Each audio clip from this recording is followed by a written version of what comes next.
Olá, estudantes da educação de jovens e adultos. Estamos iniciando mais uma aula de linguagem e suas tecnologias, língua portuguesa. Eu sou o professor Ivair, tudo bem? Bom, nós estamos estudando a literatura. Na aula passada nós fizemos aí uma apresentação da linha do tempo, tanto da literatura portuguesa quanto a literatura brasileira. E hoje nós daremos continuidade, trazendo para vocês aí sobre o barroco, algo que nós também um assunto que nós também já comentamos na aula passada, porém, hoje nós vamos buscar com mais detalhes. Então, vamos continuar aí estudando sobre a arte barroca? Beleza, quando nós falamos agora da literatura, na aula passada nós comentamos sobre a arquitetura, sobre a música, sobre a escultura. Agora nós vamos falar sobre a literatura, a arte da palavra, como que os escritores dessa época representavam os seus textos, os seus poemas. E é justamente sobre isso que nós vamos caracterizar, que nós vamos mostrar nesta aula. De olho na tela. A literatura barroca, que se diferencia pelo uso da linguagem dramática, é encontrada principalmente no exagero de figuras de linguagem, como as hipérboles, as metáforas, os anacolutos, as antíteses, que são figuras de linguagem. Claro, daqui a pouquinho, o professor Ivair vai falar sobre cada uma dessas figuras de linguagens que são utilizadas nesses textos, ok? E essas figuras de linguagem, esses recursos expressivos da língua portuguesa, buscam uma forma de proclamar o conflito entre o humanismo renascentista e a tentativa de restauração da religiosidade medieval. Por quê? No período medieval, Deus, era o centro, teocentrismo. E no período do humanismo renascentista, o antropo, que significa homem, antropo, o homem, antropocentrismo, o homem no centro.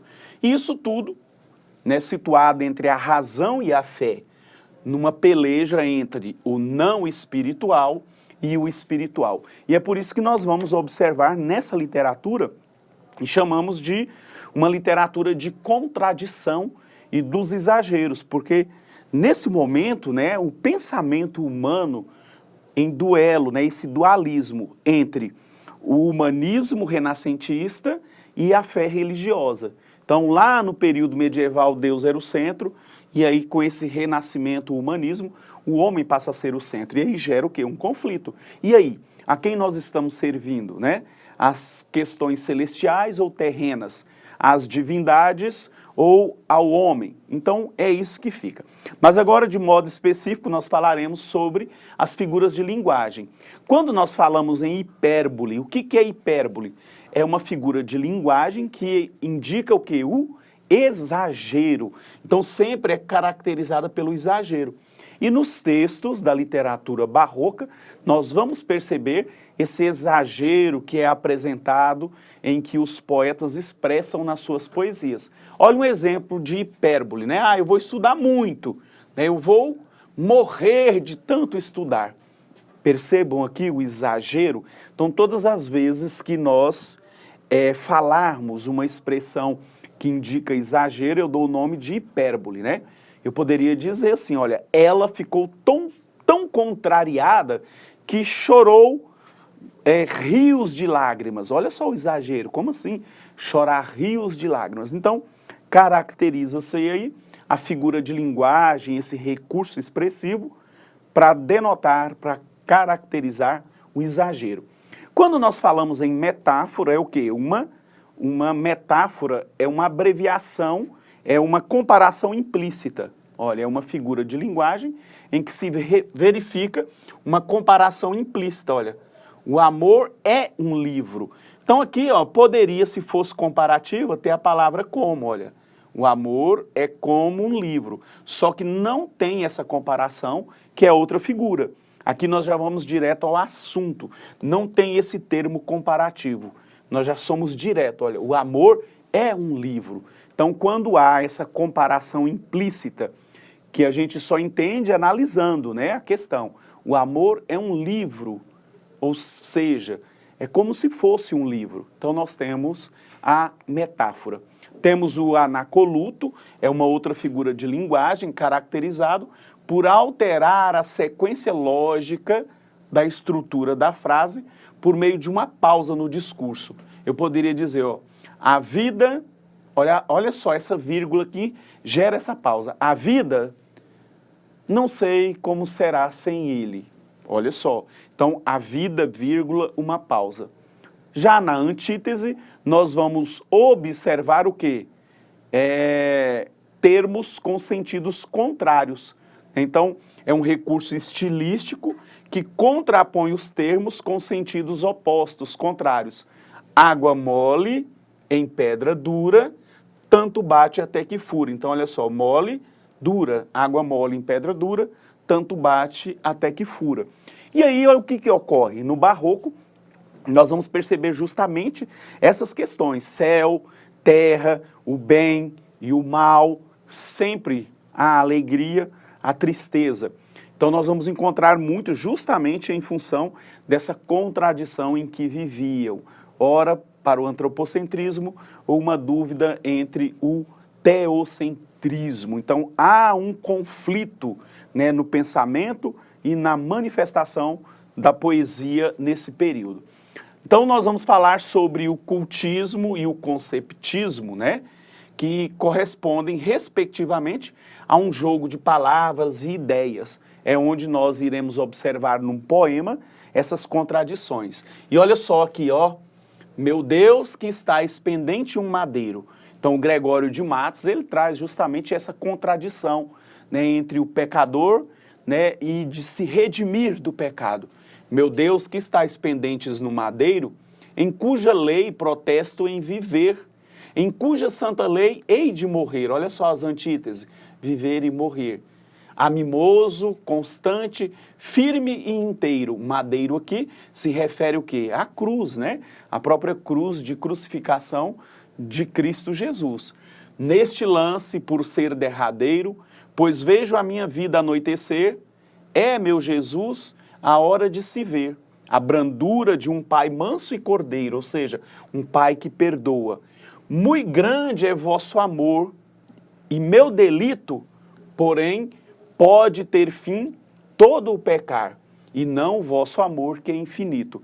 Então eu posso pôr fim aos meus pecados, mas nunca ao amor infinito de Deus, né? Então, olha, muito grande é vosso amor, diz o poeta.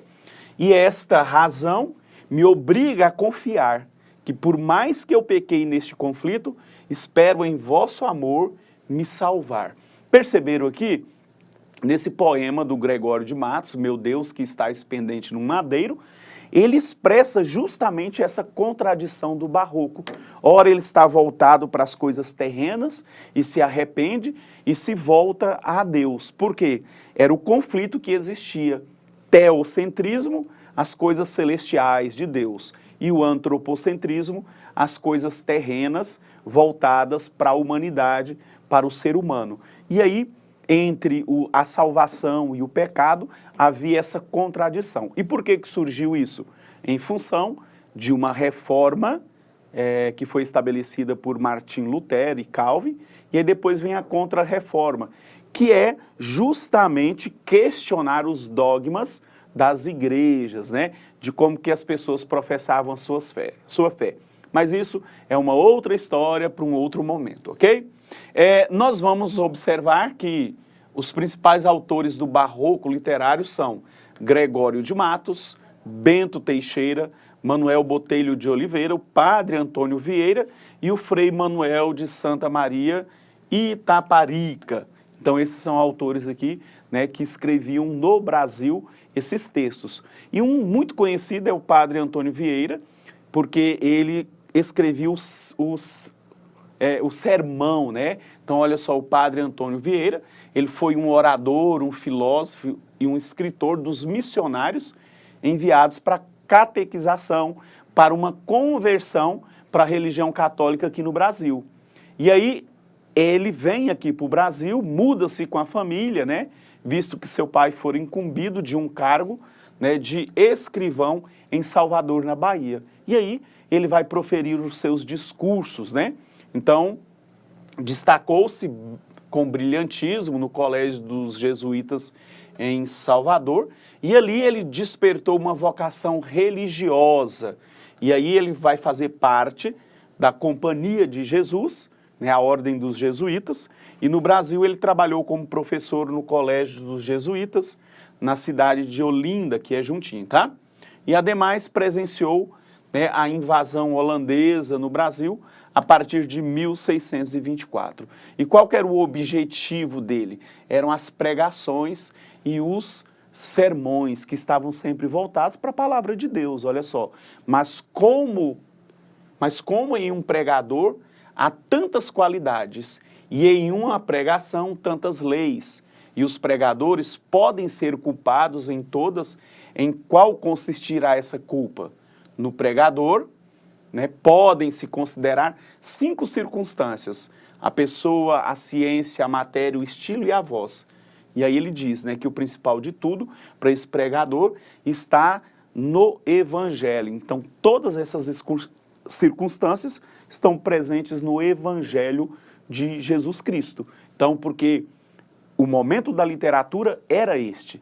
E aqui, olha só, por outro lado, né, visto a sua influência política em Portugal, ele foi ameaçado de ser expulso da Ordem dos Jesuítas, né? E assim, ele foi nomeado por D. João IV, um pregador régio. Então, a missão dele era, de fato, né, essa pregação, essa doutrinação, essa catequese aqui no Brasil. E aí, nós temos aqui inúmeros sermões, né, que são apresentados sempre nessa tendência da pregação do Evangelho. Então, temos o sermão do bom sucesso, nós temos o sermão dos bons anos, o sermão do mandato, o sermão de Santo Antônio aos Peixes, o sermão da quinta dominga da quaresma, o sermão da 60ª, o sermão do bom ladrão. E aqui, o sermão do Santo Antônio, também conhecido como o sermão dos peixes, e era justamente, né, uma condição que ele trazia, né, olha só, o padre usa a imagem dos peixes como símbolo para fazer crítica aos vícios dos colonos portugueses, né, que aproveitavam para escravizar os povos indígenas. Então, era uma crítica. E só para a gente perceber, né, como que era a característica desse discurso, olha, vós, diz Cristo Senhor nosso, falando com os pregadores, sois o sal da terra, e chama-lhe sal da terra, porque quer que façam na terra o que fez o sal. O efeito do sal é impedir a corrupção, né, que o alimento ali não pereça, não estrague, né? Então ele vai fazendo essa analogia. Nunca pior auditório. Ao menos tem os peixes 2 boas qualidades de ouvintes. Ouvem e não falam. Uma só causa pudera desconsolar o pregador, que é serem gente os peixes que se não há de converter. Mas esta dor é tão ordinária que pelo costume quase não se sente. Suposto isso, para que procedemos com clareza, dividirei os peixes, o vosso sermão, em 2 pontos.